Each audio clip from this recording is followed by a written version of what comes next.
Okay gang, this has been from the world's smallest lab. We're going to demonstrate how bucking coils can generate a load and not affect or positively affect the rotator speed, and produced, well, in the case of this thing, a significant enough amount of power to say it's not a fluke. So anyway, we have our nice fluke PM3394B scope here, a 10 farad non-polarized capacitor, my handy dandy Chinese RPM meter, which works very well, I might say, the ubiquitous little rotor motor that just keeps on humming, filter cap, and 2 meters that shows current and voltage on the output stage.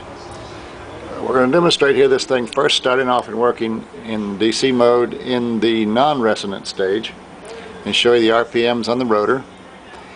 And then we're going to we'll put it into resonant state and show the difference in the output and the rotor RPM. And then we will vary the load and show you the difference in the output and how the output of the RPMs of the motor is affected. And then lastly but not leastly, we will short the output and show you how and what happens. Plus, we'll run the thing up to over 3,000 RPM and show you where the current and voltage actually drops as the RPM goes up from a massive overdrive condition on the motor itself. So here we go. Let's turn on the power supply.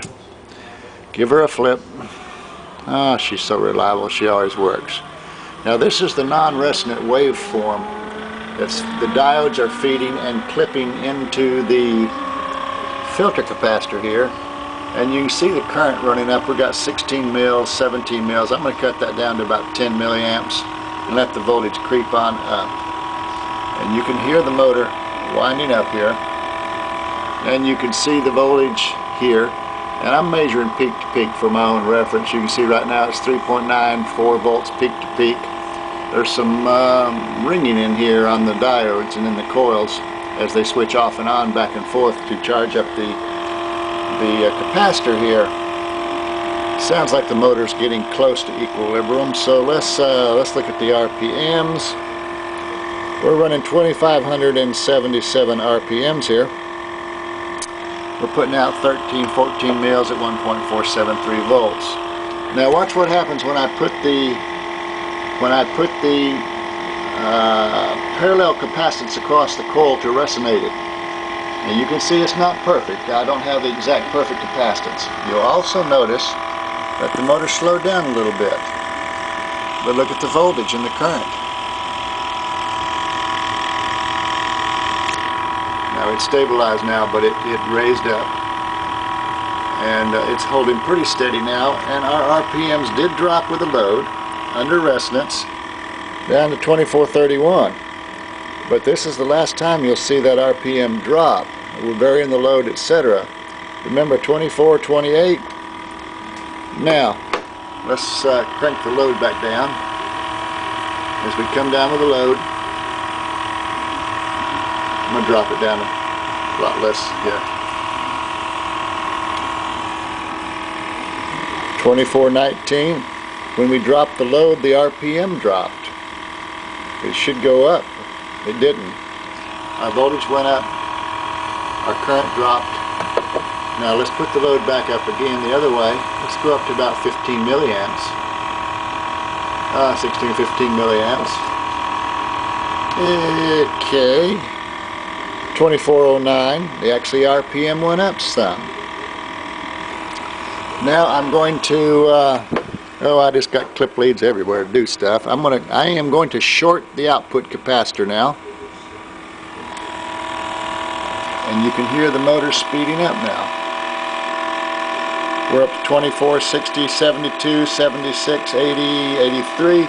Under a shorted rotor condition, it's actually speeding up. We're up to 2,500 RPM now with a shorted load. I flipped my meter, it timed out and decided to quit. I've had about 6 aborted attempts to demonstrate this here. Okay, every time the battery goes dead, I forget a word, I can't find a clip lead. I'm just having more fun than a barrel of monkeys. But now let's, oh come on gang. Oh, we got the short here, that's why there's no voltage and current. Getting ready to say some bad words here. Let's unshort it. We're going to unshort it. Now as we're building up the load here in voltage and stuff, the rotor is slowing down, but not that much. We're back down to our equilibrium there of 2418, 2417 now at 9 volts and 3.9 milliamps and 3.25 volts. Now here's the funny thing here. Let's put up a let's say 10 milliamp load on the device at 3.2 volts. I'm going to turn the voltage on the motor up to 19.5 volts. Listen to it speed up. Now you'll see the current and the voltage go up here at first. And if it will behave,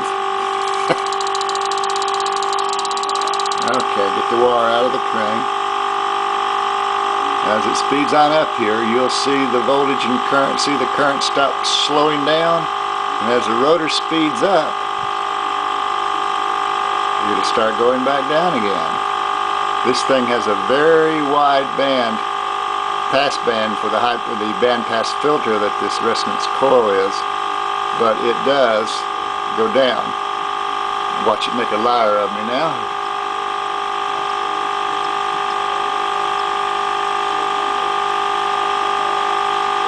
It's holding it isn't, but anyway. I thought it would. It's done it every other time. Maybe my loading is not right.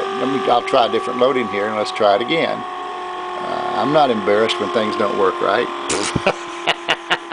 I'm gonna run it on up to about 20 mils, and let's run it up now to heavier loading and see if that will affect it. Crank it back up again. Oh, here it goes. Yeah, with a heavier load, as the RPM increases, the current's going down and the voltage is going down. Didn't have enough loading on it. That was what was wrong. So there's a lot to be learned here. I can see now where I need to really work on a pair of matched coils and matched positioning to get the non-resonant voltage on the coils down to just a zilch. And it's so far off right now. But now at 19.5 volts and 16 milliamps and 2.6 volts out, I'm running 3,064 RPM. And technically now, as it slows down, I'm slowing down the rotor, but you can see the current. Well, no, it didn't. It went up a little bit, but now it's coming back down again. There's a resonance spot up around 19 volts apparently on this particular unit. But again, that's it. As in real life, and as they say, real TV, things don't go perfect, but I've tried to show you what's going on here. And just for the fun of it, I got to short this thing one more time. Let's short the output and see if it speeds up. There's shorted. You can hear it winding up, which makes me a very happy camper. Okay, that's it for today, gang. K4ZEP, and I'm gone.